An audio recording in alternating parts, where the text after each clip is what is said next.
Buenos días. No permitas que nada te separe de la presencia de Dios ni de reavivarte con su palabra.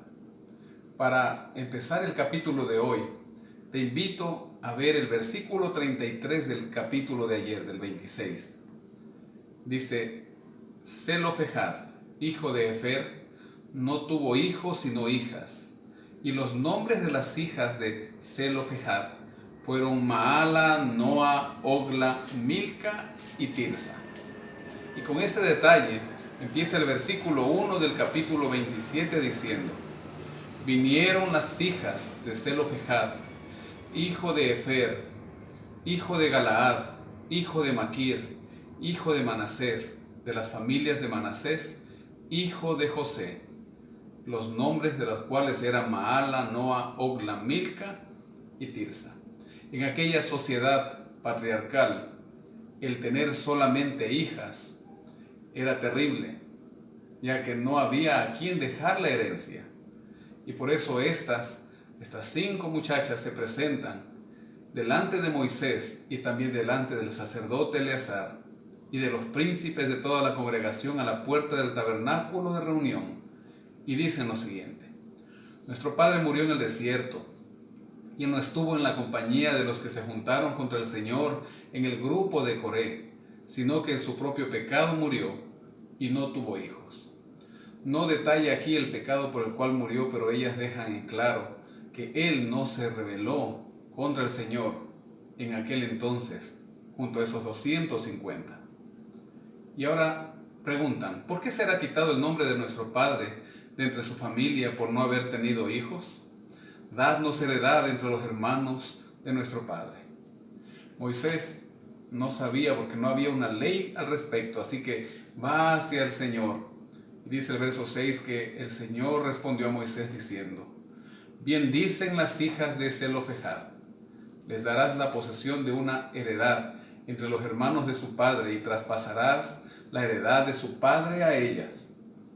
Y a los hijos de Israel hablarás diciendo: Cuando alguno muriere sin hijos, traspasaréis su herencia a su hija.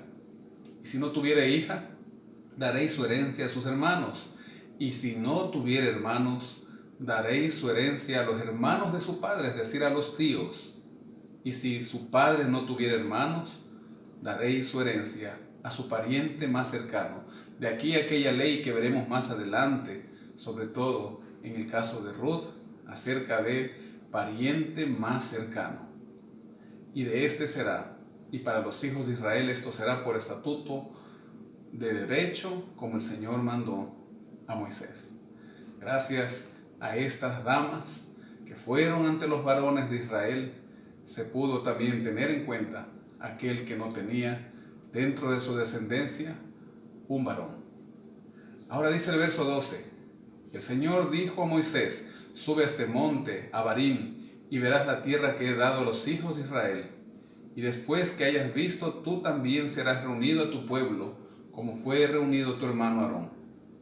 Pues fuisteis rebeldes a mi mandato en el desierto de Sin, en la rencilla de la congregación, no santificándome en las aguas a ojos de ellos.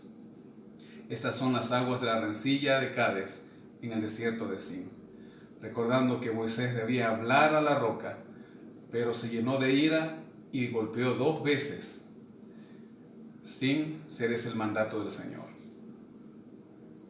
Verso 18, el Señor dijo a Moisés: Toma a Josué, hijo de Nun, varón en el cual hay espíritu, y pondrás tu mano sobre él.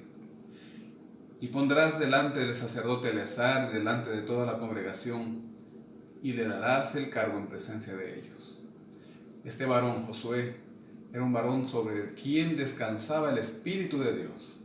Es decir, era un hombre que sabía escuchar la voz de Dios y sabía seguir conforme a lo que Dios decía. Ahora, frente a toda la congregación y frente al sacerdote, él iba a ser ordenado como el jefe de todo el pueblo. Y pondrás tu dignidad sobre él, dice el verso 20. El 21 dice: Él se pondrá delante del sacerdote Eleazar y le consultará por el juicio de Urim delante del Señor. Por el dicho de él saldrán y por el dicho de él entrarán. él y todos los hijos de Israel, con él y toda la congregación. Aquí hay algo muy importante que tenemos que notar. El Señor seguiría comunicándose en este caso con Josué, pero ya no como lo hacía con Moisés, cara a cara y hablándole, sino por el Urim y el Tumim, que se encontraban sobre el pectoral del sumo sacerdote. Y Moisés hizo como el Señor le había mandado, tomó a Josué y lo puso delante del sacerdote Eleazar y de toda la congregación, y puso sobre él sus manos y le dio el cargo, como el Señor había mandado por mano de Moisés. Y así se relevaba una generación. Hoy, antes de que Cristo vuelva, también con nosotros toca lo mismo. Va pasando el tiempo, vamos envejeciendo y hay un relevo generacional. Cualquiera sea el puesto en el que estemos, sepamos que nosotros aquí somos peregrinos y nuestra patria está en la Canaán celestial, donde el Señor nos dará la corona de la vida. Que el Señor te bendiga en este día.